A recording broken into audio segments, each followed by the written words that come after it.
नमस्कार बच्चों, मैं हूं जितेंद्र शर्मा। आज आपके सामने लेकर के मैं उपस्थित हुआ हूं एक नई वीडियो को, एक नए विषय को लेकर के, जिसका शीर्षक है कि वर्णों के उच्चारण स्थान। अर्थात हमें यह जानना है इस वीडियो के माध्यम से कि जितने भी वर्ण हमें वर्ण समाम्नाय में दिखाई देते हैं या हमें सुनाई देते हैं, वे सभी के सभी वर्ण कहाँ से उद्धृत होते हैं, उनका उच्चारण स्थान कहाँ पर है। तो हम इस वीडियो के माध्यम से इसी विषय को लेकर के आए हैं और इसी विषय को हम आपको आज बहुत ही अच्छे से सरल शब्दों में समझाने का प्रयास करेंगे। आप इस वीडियो को पूरा देखिए। और बच्चों, अगर आपने इस चैनल को अभी तक सब्सक्राइब नहीं किया है तो इसे सब्सक्राइब कीजिए, लाइक कीजिए और अपने दोस्तों तक शेयर कीजिए। बच्चों, ये व्याकरण विधि या संस्कृत व्याकरण से संबंधित जो टॉपिक्स हैं जो हम आपको पढ़ा रहे हैं, इनके पहले हम और भी वीडियोस की बना चुके हैं, जैसे वर्ण परिचय की, प्रत्याहार की इत्यादि। यदि आप अभी तक इनको नहीं देखा हो तो लिंक इसकी डिस्क्रिप्शन में है, आप जाकर के देख लीजिएगा। उन वीडियो को देखिए, तभी आपको ये आगे की वीडियो बहुत ही अच्छे से समझ में आएगी। तो बच्चों, हम शुरू करते हैं कि वर्णों के उच्चारण स्थान क्या है, या वर्ण उच्चारण स्थान, यह हमारा शीर्षक है। बच्चों, आप लोग ये बात बहुत अच्छे से जानते होंगे कि वर्ण कोई न कोई स्थान उसका निश्चित होता है। यद्यपि हम अभी तक सिर्फ और सिर्फ इतना ही जानते हैं कि समस्त वर्ण सिर्फ मुख से हमारे निकलते हैं, किंतु मुख के अंदर भी बहुत सारे अवयव होते हैं, बहुत सारे स्थान होते हैं जहां से इन भिन्न भिन्न वर्णों की उत्पत्ति होती है। तो हमें आज इस वीडियो के माध्यम से यही पढ़ना है कि ये भिन्न भिन्न स्थान क्या है और इनकी उत्पत्ति प्रत्येक वर्ण की या भिन्न भिन्न वर्णों की कहाँ कहाँ से हुई है। मुख के अंदर जब हम देखते हैं तो बहुत सारे ऐसे स्थान होते हैं जहाँ से अन्य अलग अलग वर्णों का प्रादुर्भाव होता है या उनके स्थान होते हैं। जैसे कंठ होता है, तालु होता है, दंत होते हैं, मूर्धा होता है, नासिका होती है। इस प्रकार से शरीर के अंदर या मुख के अंदर अन्य बहुत सारे अवयव होते हैं। आज हम आपको प्रत्येक अवयव को और उनके वर्णों की संख्या, जो अवयव जहां से निकलते हैं, जो जिस अवयव से जो शब्द निकलते हैं, उनको हम आपको बताने का प्रयास करेंगे। तो हम शुरू कर रहे हैं हमारे विषय को, जिसका नाम है वर्णों के उच्चारण स्थान। वर्णों का उच्चारण करने में मुख के अंदर जिस अवयव की सहायता की जाती है उससे संबंधित वर्ण का ही उच्चारण स्थान कहा जाता है।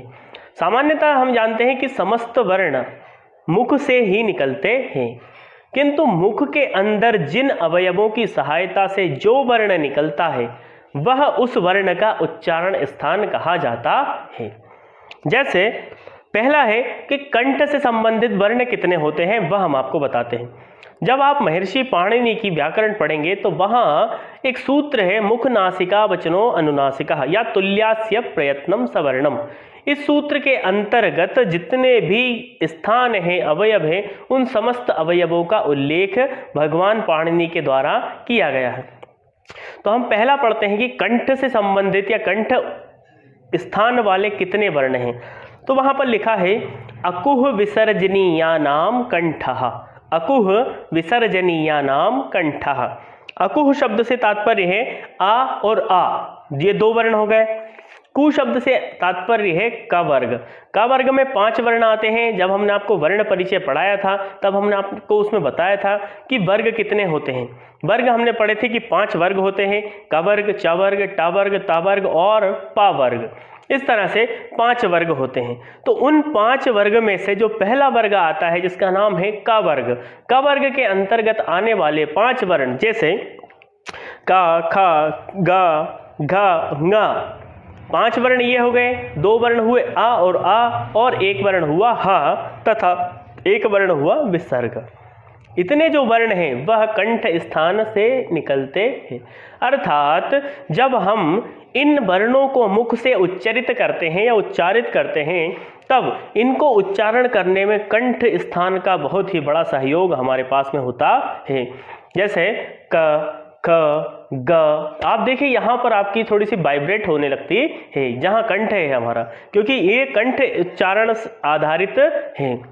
ये जो वर्ण हैं वह कंठ से ही उद्भव होते हैं या कंठ की सहायता से मुख से निस्सरित होते हैं। तो आप वर्ण ध्यान रखिएगा कि कौन कौन से वर्ण कंठ से निकलते हैं। तो आ, बड़ा आ, क, ख, ग, घ, ङ, हा और विसर्ग।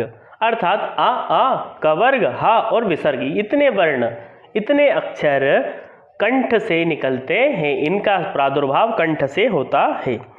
दूसरा है तालु, इचुयशानाम तालु, इचुयशानाम तालु, अर्थात ई या बड़ी ई, इसके बाद में चू अर्थात चा वर्ग, चा छा जा झा या, ये 5 वर्ण, इसके बाद में या और तालव्य शकार अर्थात शकर वाला शाह।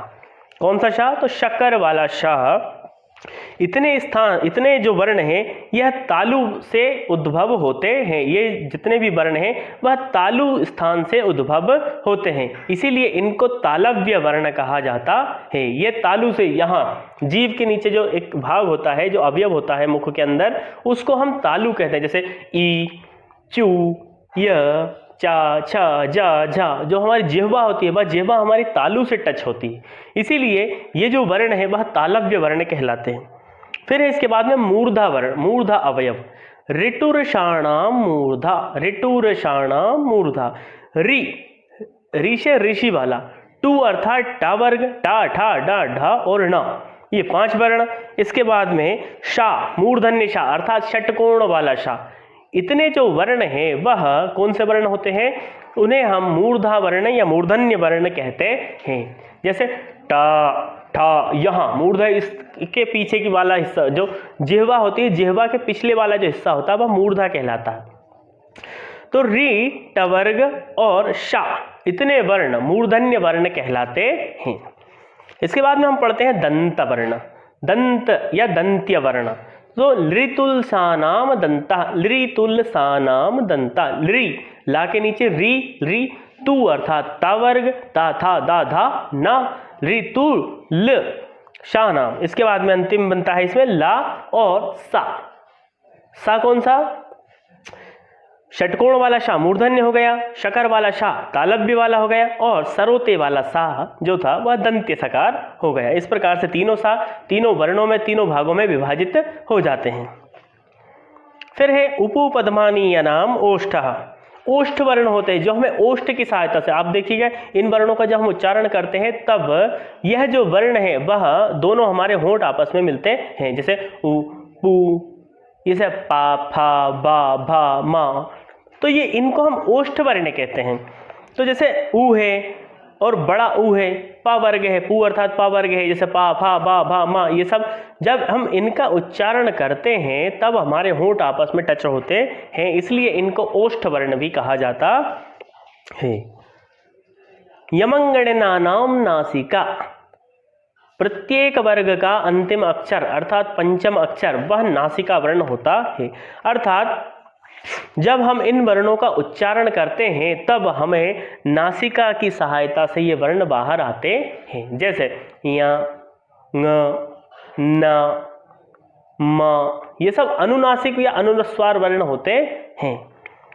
तो आप ध्यान रखिएगा कि य, म, ङ, ण, न इनका उच्चारण स्थान नासिका होता है, इसीलिए इसको हम नासिका वर्ण भी कहते हैं।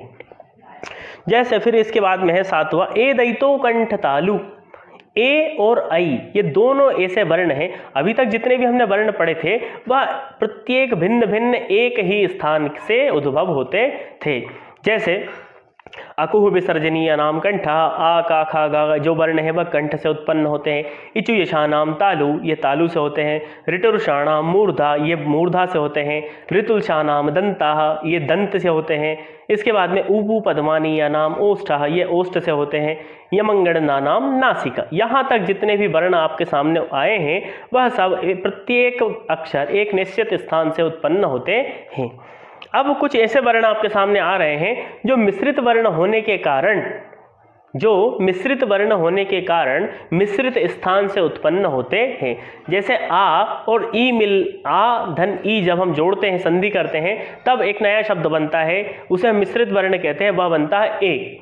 तो आ जो है वह कंठ्य वर्ण है, ई जो है वह तालु वर्ण है, दोनों मिल जाएगा तो ए दैतो कंठ तालु। ए और आई जितने जो अक्षर हैं वह दोनों ही अक्षर काय से बनते हैं? दो स्थानों से मिलकर के बनते हैं। जैसे कंठ और तालु दोनों स्थानों से मिलकर बनते हैं। ऐसे ही ओ दौतो कंठोष्ठम, ओ दौतो कंठोष्ठम, ओ और औ, ओ और औ ये दोनों अक्षर जो है वह कंठ और ओष्ठ से मिलकर बनते हैं।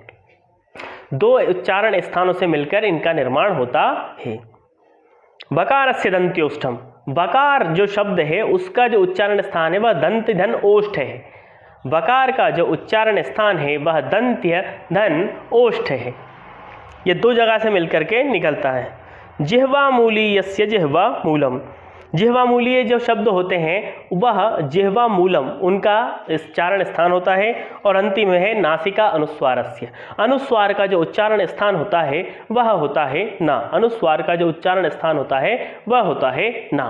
तो बच्चों ये थे प्रत्येक वर्ण के उच्चारण स्थान। आपने अभी तक इन वर्णों के विषय में कभी भी नहीं सुना होगा या इनके उच्चारण स्थान के विषय में कभी आपने नहीं सुना होगा। इस वीडियो से आपको समझ में आ गया होगा कि प्रत्येक वर्ण कहाँ से उच्चारित होता है, उसका उच्चारण स्थान कहाँ है।